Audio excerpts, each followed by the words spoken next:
seus olhos, deixe sua Bíblia aberta. Ó Pai, diante de Ti nós estamos, diante da Sua graça, do Seu poder. Fala conosco, ó Pai, poderosamente. Traz, ó Deus, a Tua palavra rema, palavra revelada, ó Pai, para nós nessa noite. Fala conosco, Espírito Santo de Deus. Transforma o nosso coração, dá entendimento, ó Pai, pelo poder que há no nome de Jesus. Que não seja eu falando, mas o Teu Espírito falando através da minha vida. Senhor, nós te louvamos em nome de Jesus. Amém? Podeis assentar? Podemos ver aqui que a quinta trombeta não é brincadeira não, né? Isso aqui é um juízo parcial de Deus ao mundo. E o mundo ele persegue a igreja de forma injusta, impiedosa. E esse aqui é um dos juízos de Deus para contra aqueles que perseguem a igreja, perseguem aqueles que são do Senhor. Esse texto de Apocalipse, na escatologia, é o momento da tribulação. Essa tribulação é o momento que nós estamos esperando para ocorrer. Nós temos uma base de Apocalipse, segundo Daniel, que não tem como nós estudarmos Apocalipse sem ser pelo livro de Daniel. Porque o anjo revelou para Daniel as coisas que iriam acontecer. E de todas as coisas que o anjo revelou, ele deu 70 semanas de anos. Cada semana de ano tem 7 anos. Então, quando se fala de Daniel, tudo se cumpriu até a semana de número 69. Faltando somente uma semana de ano, onde ali se parou a contagem do tempo. Essa contagem do tempo é o quê? Para que o Senhor, Ele venha. O que nós estamos aguardando? Que passe o último gentil pela porta da graça. Passou o último gentil pela porta da graça, se levantou a mão, aceitou Jesus. Aquele ele era o último que tinha que aceitar Jesus. O nosso Senhor, Ele vem. Aí começa a contagem novamente. São os últimos 7 anos. Esses 7 anos são os anos da tribulação.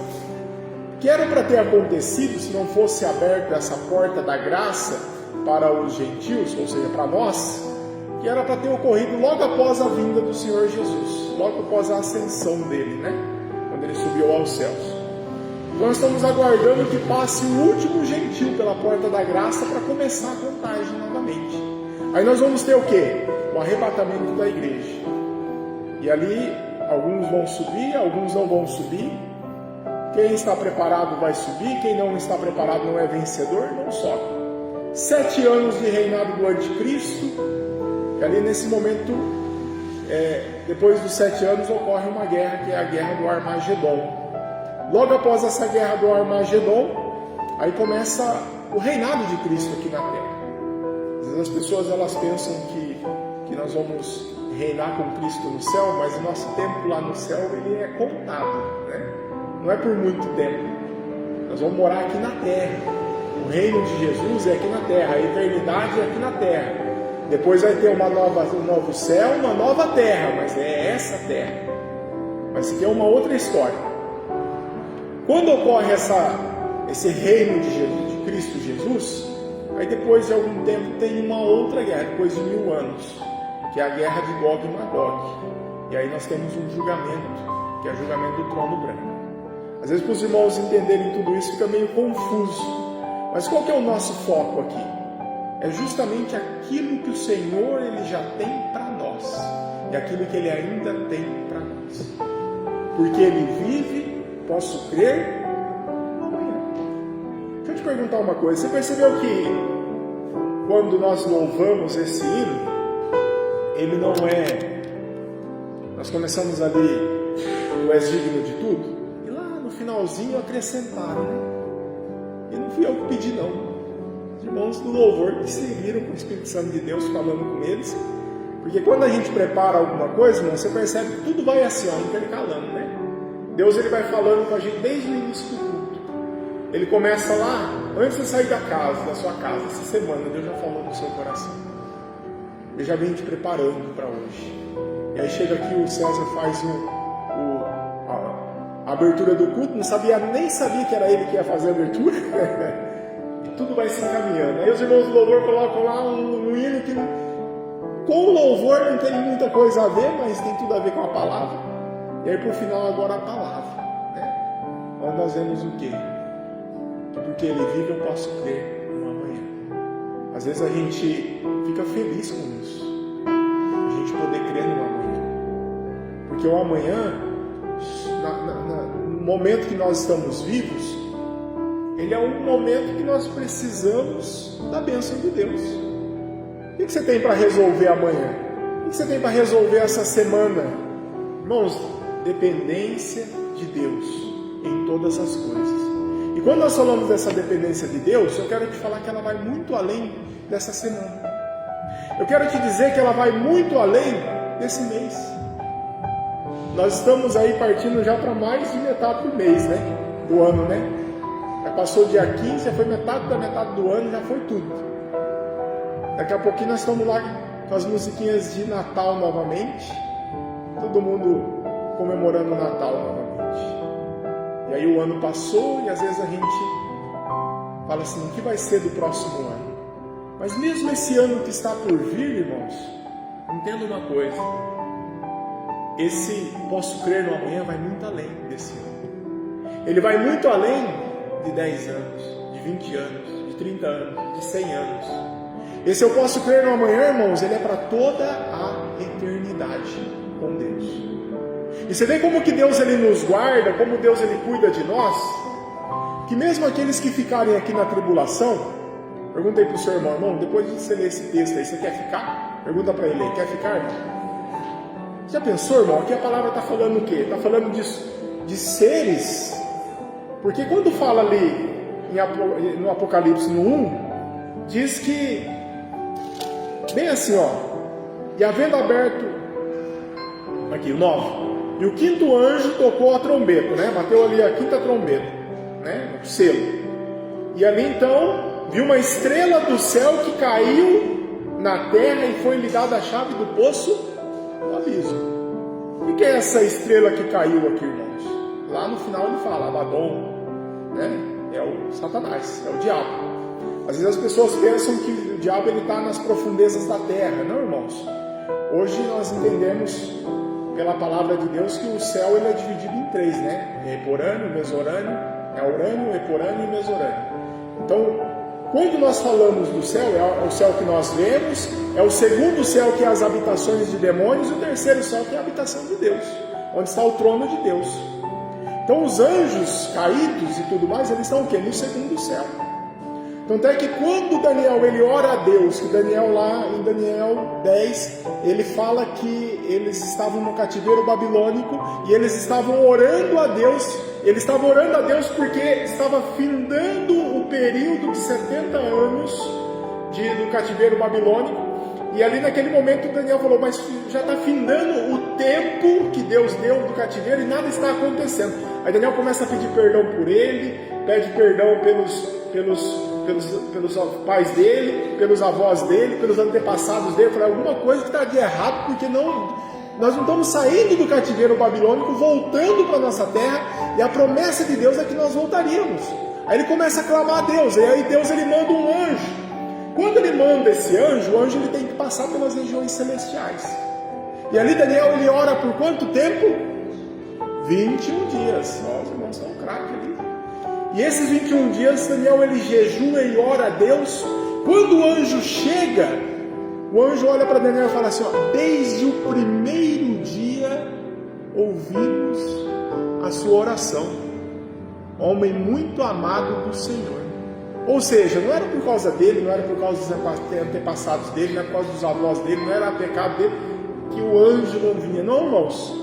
A palavra, aí o anjo ele vai contar a história, que ele, entre a Grécia e a Pérsia, teve um anjo que barrou ele, teve luta, e ali então teve que pedir outro anjo para ajudar. Está lá em Daniel 10, depois você pode ler a história. Qual que é a questão aqui? Nesse percurso das regiões celestiais, existem o que? Essas habitações. Quando aqui em Apocalipse 1 fala que essa estrela caiu do céu e foi lhe dada a chave do poço do abismo, irmãos, esse poço do abismo tem demônios lá que estão trancados, que se eles fossem soltos, a humanidade não suportaria. E é nesse momento que eles são liberados. no momento da grande tribulação. Começa ali o reinado do anticristo, 3 anos e meio vai ser benção, 3 anos e meio começa o problema. No início ele vai parecer que vai corrigir todos os problemas da terra. E aí depois de 3 anos e meio a coisa começa a complicar. Alguns vão ser arrebatados e alguns não vão ser arrebatados. Alguns vão permanecer aqui, vão ter que passar a tribulação. Você já assistiu aquele filme, Deixados para Trás? É um filme legal para você assistir, né? Vai estar um avião lá no céu, voando, de repente sumiu o piloto. No filme mesmo, eles fazem uma história de uma senhorinha que está, acho que uma senhora que ela está sentada, ela pergunta para a aeromoça: você viu meu marido, né? A senhorinha. Aí no momento do arrebatamento, aí ela pergunta para a aeromoça fala: não, eu não vi, ele deve ter ido ao banheiro. Aí a senhorinha olha para a aeromoça e fala assim: mas ele foi sem as roupas dele, só tá as roupas dele assim, né? Por quê? Foi levado. Quando fala de arrebatamento, é tirado com força, tirado de uma vez. Esse é o início da grande tribulação. Essa vinda invisível de Cristo, ainda mesmo para aqueles que não estão prontos, vão ficar. Lá em Mateus 24 nos fala que 2 estarão em uma cama, um será levado, o outro será deixado. 2 estarão no amoedo, 2 estarão no campo, um será levado, o outro será deixado. Não nessa regra, né? Às vezes está eu e a Márcia lá em casa, deitado na cama, de repente o Senhor arrebatou, tem que ir um só, eu vai ficar, quem que vai ficar? Eu ou você, Márcia? Hein, amor? Não é essa regra, né? Não é isso. É assim, quem está pronto e quem não está pronto. Você está pronto hoje? É o Senhor que está trabalhando em você, para você ficar pronto. Mas mesmo que você passar por toda essa tribulação, irmãos, aqui nos fala sobre um momento que nós não vamos querer ficar aqui nessa terra. Por quê? Olha só o verso 1. Ao tocar da 5ª trombeta, João viu a estrela cair do céu. E essa estrela, olha só, no 5 ele fala que essa estrela, ele via ela cair, ele não viu ela caída. Então essa estrela é o quê? É uma referência ao espírito maligno, Satanás, o diabo. Ele aqui é o assassino, é o ladrão, aquele que é chamado aqui no versículo 11, o texto diz que é Abaddon, Apolion. E essa estrela caída, irmãos, é o líder dessa ordem de demônios, que ali vai sair do poço do abismo para atormentar os homens. E o texto vai nos informar então que foi lhe dado a chave do poço do abismo. Sabe por que foi dado a chave? Porque o diabo ele não tem nem a chave do inferno. Ele não tem a chave nem do inferno, muito menos do abismo. Por quê? Quando Cristo ele morreu, ele desceu às regiões e ali ele levou o cativeiro, ele tomou a chave da mão do diabo. O diabo ele não tem a chave nem do inferno. Quem manda no inferno é o Senhor Jesus hoje. Quem tem a chave da morte, a chave do inferno, é Jesus. Ele tem a chave da morte, ele tem a chave do inferno. E aqui essa chave, ela é concedida a ele, é dada a ele. Então o diabo, ele é poderoso, e a Bíblia diz que nós não podemos ignorar os seus desígnios. Então, porém, ele tem o seu poder limitado por Deus. E ele só pode exercer esse poder se isso lhe for dado, se Deus permitir que ele o faça. E ali foi lhe dado a chave do poço do abismo. Olha o verso 2, informa que ao se abrir o poço do abismo, é claro que essa aqui é uma linguagem figurada, né? Não é nenhum poço, né? Igual lá na casa, antigamente tinha o poço, não sei se você já viu isso no sítio, onde você morava era assim, tinha um poço e o poço ele tinha uma tampa, né? Para que não cair nada lá na água. Por quê? Senão contaminava a água, e ali tirava a água do poço, né? Uma manivela, e ali tem uma tampa. Agora as pessoas imaginam assim, uma tampa fechada, lacrada, num buraco, onde tem uma chave. Não, irmão, isso aqui é algo espiritual. Isso aqui é uma figura de linguagem, né? E esses seres malignos são demônios, são espíritos das trevas. E por isso que o diabo ele é o príncipe das trevas. E por isso que os espíritos malignos, eles saem e eles vão escurecer o ambiente, entenebrecer o ambiente. E é isso que os espíritos malignos eles fazem. Eles colocam venda nos olhos das pessoas. Ele coloca para cegar as pessoas, cegar o entendimento das pessoas. Você vê, quando eles saem ali, há escuridão. Porque hoje o inimigo ele age dessa forma já. Ele fecha a visão das pessoas para que não saibam, para que não vejam, para que não fechem o ouvido dela, para que não ouçam. Eles distraem a mente das pessoas para que elas não percebam. Percebam o quê? Que somente Jesus é o caminho. E Ele é a vida. E Ele é o nosso Senhor. E quando sai a fumaça desse poço, irmãos, veja bem que sai o quê? Seres como gafanhotos. E quando fala aqui de gafanhoto, irmãos, você já viu gafanhoto? Gafanhoto é um inseto. Quando você vê um só, ele é até bonitinho, né? Você vê lá, não faz mal para ninguém. Mas gafanhoto, irmãos, ele é um inseto terrível. Aonde ele passa, se ele passa em bando, ele acaba com tudo. Ele come e ele tem a capacidade de comer e defecar ao mesmo tempo. E ali, então, onde ele passa, ele acaba com tudo que é verde. Com folha, plantação, árvore. E nós vemos essa linguagem aqui no texto, que ele acrescenta mais. Ele acrescenta que eles eram como também os escorpiões da terra. Você já viu um escorpião? Todos conhecem escorpião, né? Alguém já foi picado por escorpião? Quem já foi? Ninguém? Não, diz que é terrível o negócio, né? Diz que a pessoa ela chora, a febre. Crianças morrem por causa de uma picada de escorpião, dependendo do escorpião. E aqui nos fala sobre o que? Esses seres serem como escorpiões. Porque eles vão assolar, vão provocar dor, vão provocar sofrimento, assim como os escorpiões da terra. Verso 4: E foi-lhes dito que não fizessem dano à erva da terra, nem a verdura alguma, nem árvore alguma, mas somente aos homens, que não têm nas suas testas o selo de Deus. Você imagina um bicho desse perseguindo você? Um pouquinho mais à frente fala que eles vão ter couraça de metal, como de metal. Eles vão ter rosto como de homens, dentes como de leões, cabelo como de mulheres. Você pensou, irmão, um ser desse andando por aí querendo... Mas olha só, posso crer no amanhã. A palavra nos fala. Eles não poderiam atacar, comer, por ser mesmo como gafanhotos. Nada de verde, nem folha, nada. Mas assolar somente aos homens. E quando fala isso, irmãos, isso aqui é muito importante, porque coloca uma limitação para esses seres. Qual que é a limitação? Não comer coisa verde, plantas, folhas, e não ir contra, atacar os que têm o selo de Deus. E é isso que eu quero te dizer nessa noite. Você vê que mesmo após um arrebatamento, mesmo aqueles que ficarem, Deus ainda os guarda, porque são seus. Deus ele cuida, Deus ele transforma, Deus ele está preparando. Só que sabe, irmãos, tem gente que vai ter que ficar na tribulação para aprender algumas coisas. Quando a palavra nos fala, Romanos 10, 9 e 10, nos fala sobre uma mudança que ocorre aqui dentro. Quando nós confessamos com a boca e cremos com o coração que Jesus ele é o Senhor, o único e suficiente Salvador.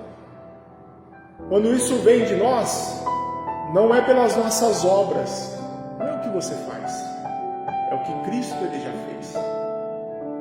A salvação nunca foi pelas obras. Você vai ter obras boas porque você é salvo.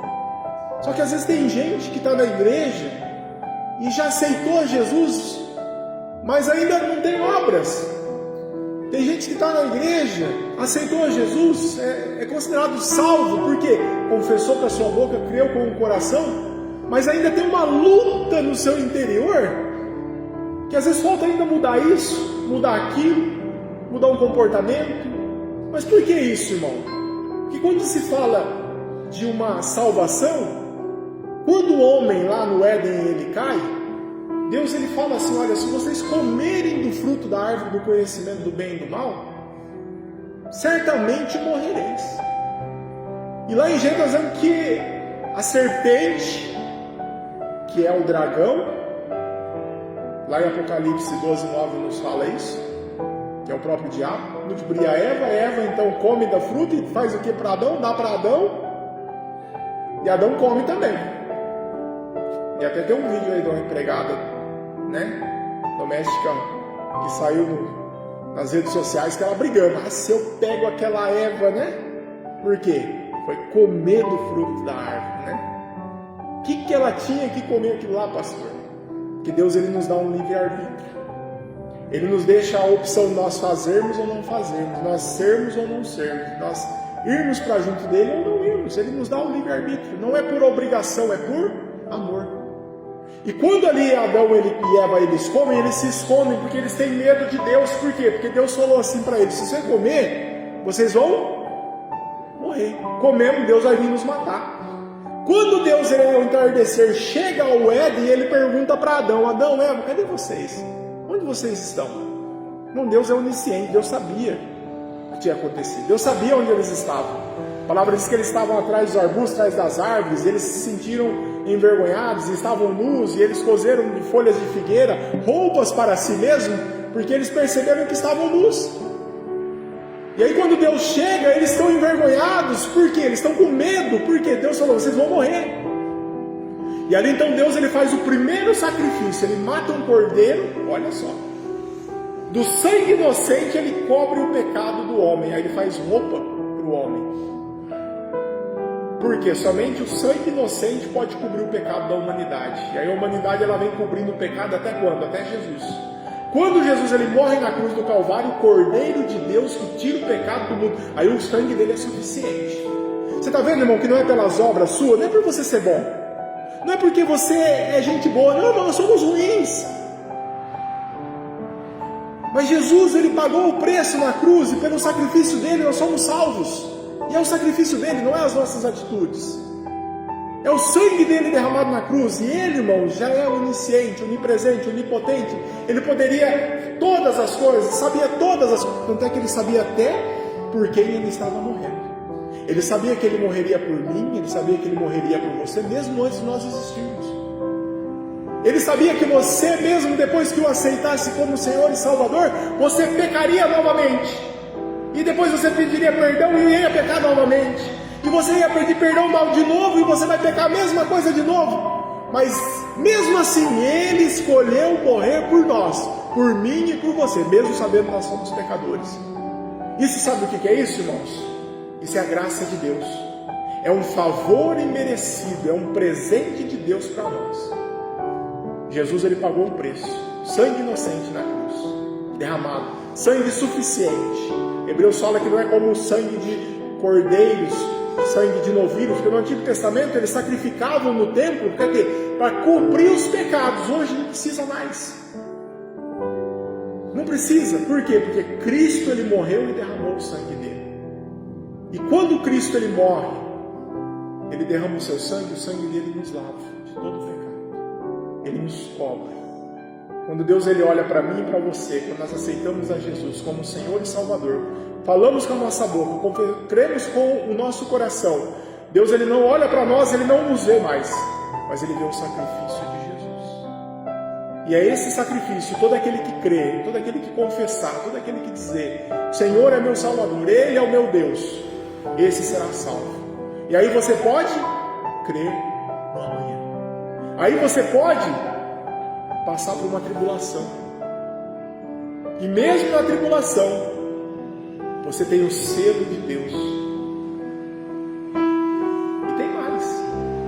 Jesus, ele fala assim que todo aquele que nele crê não morrerá. Aí você pode falar assim: pastor, mas tem gente que morre. Sepultamos meu sogro esses dias. Faz uma semana e pouquinho. Uma semana, né? Como que pode? Ele cria em Jesus. Tantos outros criam em Jesus. Mas Jesus, ele fala assim que, mesmo que morra, no último dia, ressuscitará. Por quê? Tem o selo de Deus na mesa. Um Deus que cuida. Deus que guarda, um Deus que é o Deus da providência. Quando nós cremos nesse Deus, irmãos, o Espírito dele que habita em nós nos dá direção. Faz isso, não faz aquilo. Quando Adão e Eva comeram, eles morreram no Espírito, morreram na alma e estão morrendo no corpo. Você pode ver que naquela época lá vivia o quê? 1000 anos, né? Matusalém. Hoje nós vivemos o quê? Depois de Noé, 120 anos foi selado, o máximo. O homem viver. Deus instituiu. Mas todo aquele que crê em Jesus, o que acontece quando cremos em Jesus? O Espírito dele habita em nós. O Espírito dele entra em nós, e isso é instantâneo. O Espírito Santo dele habita em nós e vivifica o nosso espírito caído em Adão. Por um homem entrou o pecado no mundo, e por um homem, pela desobediência de um homem, entrou o pecado no mundo, e pela obediência de um homem, saiu o pecado. Jesus Cristo. Quando aceitamos a Jesus, o nosso espírito ele é vivificado. Você é salvo. Não vai para o inferno. Tem o selo de Deus. Só que o problema, sabe qual que é? Nós não somos só espírito. Nós temos um corpo. Faz assim com a sua mão. Tem corpo aí? Tem, né? E nós temos um espírito também. Quando nós vamos nascer, na verdade, quando ocorre a fecundação, bem antes de você nascer, a palavra nos fala que Deus ele sopra o Espírito. Salmo 39,16 diz que nós estávamos em Deus, nós éramos em Deus. Quando nós estávamos em Deus, Deus ele escreveu no seu livro todos os nossos dias, ainda quando não existia nenhum deles, e nós éramos informes. Ou seja, nós estávamos em Deus, Deus tinha propósito para nós. Aí Deus ele fala assim para Márcia: Márcia, você vai para aquela terra, vai nascer naquela família, vai passar por isso. E a Márcia topou. Aí Deus ele sopra o Espírito. Uau! Quando Deus ele sopra o Espírito, que ocorre a fecundação, surge o quê? A alma. A alma não existe sem o Espírito com o corpo. E quando a gente morre, o que acontece? Nós vemos aí uma incógnita, né? E tem várias propostas, né? Se você é ateu, você pensa que morreu, acabou. Se a pessoa ela subscreve a ideia romana, que ela não é tão boa para ir para o céu, ela vai para um purgatório, sofre, não se sabe por quanto tempo, até purgar os pecados. Essa é a ideia romana. Se você é espírita, você morre, você desencarna e reencarna, aí você morre, aí você desencarna e reencarna de novo. É um ciclo contínuo e infinito. Esse é o espírita. Se a pessoa ela subscreve a doutrina do adventismo, do sétimo dia, a pessoa pensa que ela morreu, ela dorme, fica dormindo. Mas o que a Bíblia diz? O que a Bíblia nos fala? Porque ela diz assim: eu posso crer no amanhã. Ela nos dá essa certeza. E a Bíblia ela refuta todas essas ideias que eu falei para você. A pessoa ela morre, irmãos. Vamos pensar aqui numa pessoa salva, que confessou com a sua boca, creu com o seu coração. Ela morreu. Em Hebreus diz que o espírito dela ele é aperfeiçoado para estar na glória. Aleluia. Se a pessoa ela morre sendo cristã, 2 Coríntios 5,8, ela morre para deixar o corpo e habitar com o Senhor. Filipenses 5,3, morrer é deixar o corpo e estar com Cristo, que é infinitamente melhor. Então não fica preocupado com aqueles que foram. Ah, vão sentir saudade? Não. Por mais amado que você seja, não tem isso. Apocalipse 13,14 diz que bem-aventurados são os que descansam desde agora, para que descansem das suas fadigas, mas as suas obras o acompanham. Você vê também que Jesus, naquele dia que ele morreu, ele disse: Pai, entrego em tuas mãos, entrego o meu espírito. Então quando a pessoa morre, irmãos, nós somos feitos do pó e nós voltamos no pó. E a alma, o espírito que veio de Deus, ele volta para Deus, consciente. E começa a reinar com Cristo. Então, irmãos, todos, desde lá de Abel até hoje, nos dias de hoje, que são salvos, que estão lá, nós chamamos esse estado de estado intermediário. Por quê? Porque estão lá, estão sem o seu corpo, e o corpo ele não sobrevive sem o espírito, e não surge a alma, e a alma não sobrevive sem o corpo. Então, quando a Bíblia fala sobre os que dormem, isso aqui é um eufemismo, porque para a morte, a palavra thanatos, ela é, naquele momento ali, ela era uma palavra utilizada, mas Paulo ele se refere àqueles que morriam, para não deixar uma palavra muito pesada, ele usava o quê? Aqueles que dormem. Todos entendiam que eram aqueles que morriam. E ele fala para que não fiquem preocupados com esses que dormem. Os thanatos, era uma morte, mas era uma palavra muito pesada. Então Paulo não usa essa palavra, ele usa aqueles que dormem. Mas como que eu tenho certeza que não estão dormindo? Nós vemos quando Jesus ele estava falando com aquele ladrão na cruz, o do lado direito, ele olha para Jesus e fala: Senhor, lembra-te de mim quando entrar no teu reino. E Jesus fala: ainda hoje estarás comigo no paraíso. E Jesus naquela noite, naquele momento, naquele dia, ele morreu. Então quando Jesus voltar, irmãos, aquelas almas glorificadas que estão reinando com ele, vão voltar com ele. Vai ter o arrebatamento daqueles que estão prontos, os que já morreram já estão lá, 7 anos de tribulação. Quando ele volta depois dos 7 anos para a guerra do Armagedon, aquelas almas glorificadas que já estão lá, voltam com ele. E antes dos vivos serem transformados, aqueles que estão aqui, os mortos em Cristo vão ressuscitar. E depois aqueles que são vivos serão transformados. Você vê lá que fala que o mar dará os seus mortos. Por quê? Ele dará o corpo. Porque aí vai surgir o espírito, o corpo, surge novamente a alma, só que em um corpo glorificado.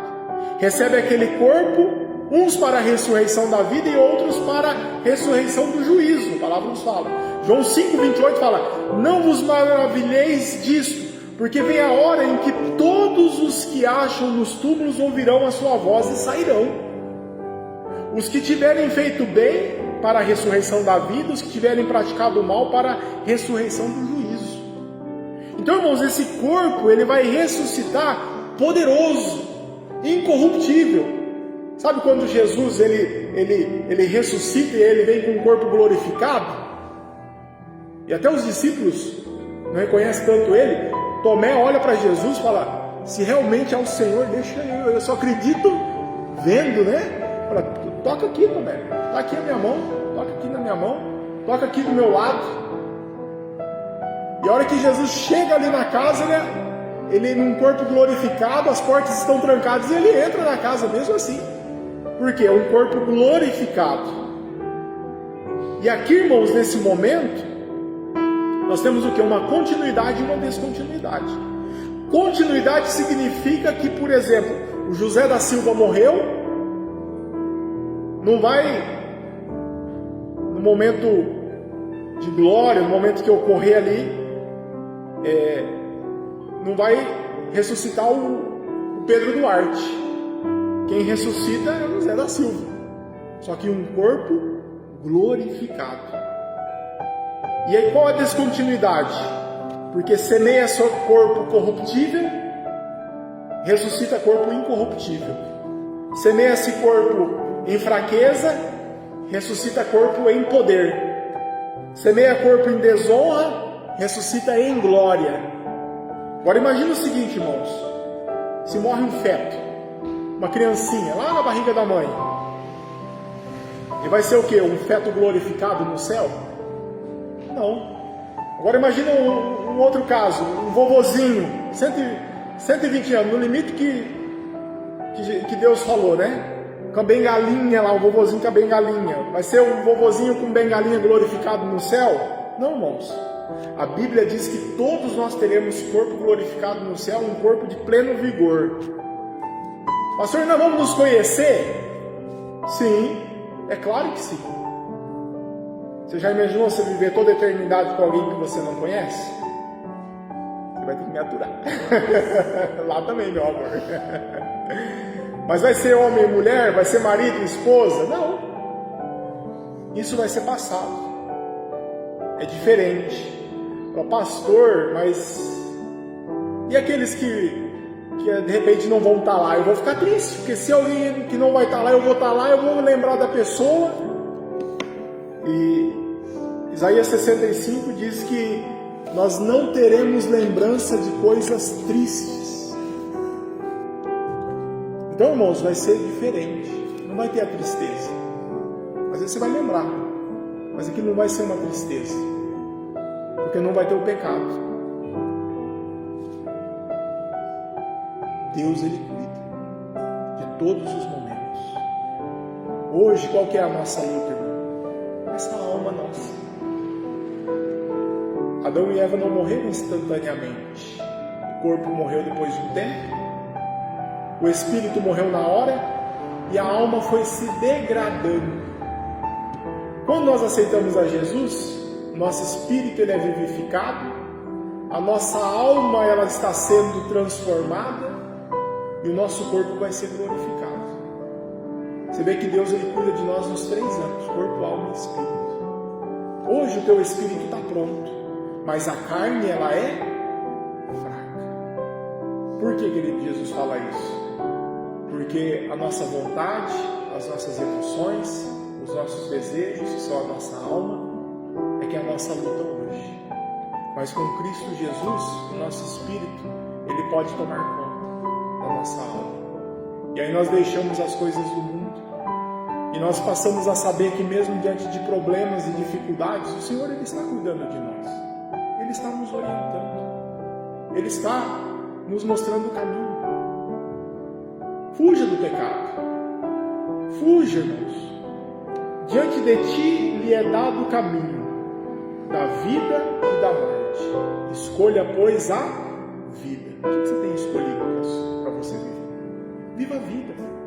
Um dia eu escolhi a vida. Escolha a vida.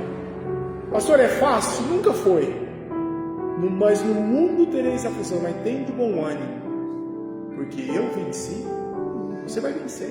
Cristo ele já venceu para que você vença. A questão qual é? É você permanecer firme. Fala para o seu irmão que está do teu lado, permaneça firme.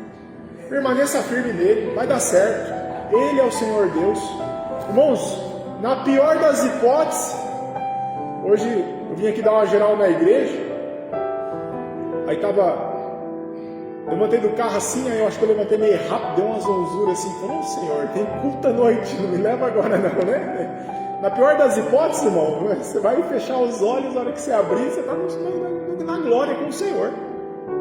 E é assim, ó, instantâneo. Mas enquanto isso, temos um tempo aqui ainda. E esse tempo nós podemos viver um tempo abençoado por Deus, onde nós fazemos a diferença, não só para nós, não só para a nossa família, mas para aqueles que estão próximos de nós. Porque o Senhor ele te colocou nessa terra com projetos e com propósitos. Pastor, por onde que eu começo? Aceite a Ele como seu Senhor e seu Salvador. E aí você começa a falar para o Espírito Santo de Deus. Espírito Santo de Deus, me direciona, me mostra o caminho, muda a minha história, muda os desejos do meu coração, me dá estratégia. Irmãos, Ele vai te orientando e vai te dando estratégias para você vencer tudo aquilo que vier às suas mãos. Ele vai te ajudar. Creia nisso. Você pode estender a sua mão assim para frente? Estenda a sua mão assim para frente. Eu profetizo, em nome do Senhor Jesus, que tudo que vier às suas mãos será fácil para você fazer. Que o Espírito Santo de Deus ele vai te orientar, te ajudar. Que o Espírito Santo de Deus ele vai falar ao teu coração. Ele vai te dar graça, ele vai te dar paz, ele vai te dar entendimento. Você vai perceber que todas as coisas cooperam para o bem daqueles que amam Deus. Pergunta aí para o seu irmão: você ama Deus, irmão? Pergunta para ele aí: ama Deus? Acho que todos amam a Deus, porque você não estava aqui, né? Não estava aqui. Se você ama a Deus, irmãos, todas as coisas cooperam. César mesmo falou, né? Que às vezes nós temos que agradecer a Deus. Por quê? Por vezes coisas ruins nos acontecem, mas que Deus sabe todas as coisas. Às vezes você está atrasado. Eu lembro uma vez que eu, meu pai, minha mãe e meu irmão, nós fomos para o Paraguai. O Del Rey, né, pai? O pai gostava do Del Rey e a gente gostava também, né? Vinha voltando do Paraguai, aquela fila, aquele calor, aquela loucura, sabe? Fala, puxa, tudo atrasado, né? Não era crente não, irmão. Mas Deus já cuidava da gente. Aí num trevo ali perto de, se não me engano, de Cascavel, um acidente enorme. Muita gente morta. Olha, se de repente a gente tivesse um pouquinho adiantado, éramos nós. Então, irmão, veja o cuidado de Deus em todas as coisas, porque Deus, Ele sabe de todas as coisas. E Ele está cuidando de você. Amém? Você pode alegrar o seu coração nesta noite? Você tem a salvação em Cristo. E Ele é fiel. Ele é bom. Ele é justo. Ele nos guarda.